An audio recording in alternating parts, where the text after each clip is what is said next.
تستعد الشغيلة البنكية بالمملكة المغربية لولوج عطلة رسمية مطولة بمناسبة عيد الأضحى المبارك، بناء على القرار الرسمي الصادر عن المجموعة المهنية لبنوك المغرب والمعروفة باختصار GPBM. تم إقرار توقف كامل عن العمل في سائر الوكالات والشبابيك البنكية بالمملكة.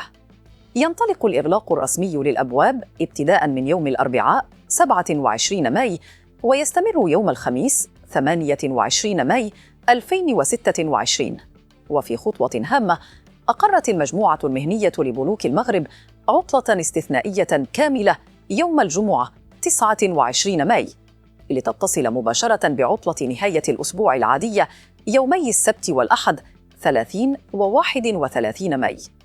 وفق بلاغ المصدر الرسمي لبنوك المغرب، سيتواصل الإغلاق لمدة 5 أيام متتالية، على أن تفتح الوكالات البنكية أبوابها مجدداً لاستقبال الزبناء واستئناف المعاملات بصفة طبيعية يوم الاثنين فاتح يونيو 2026.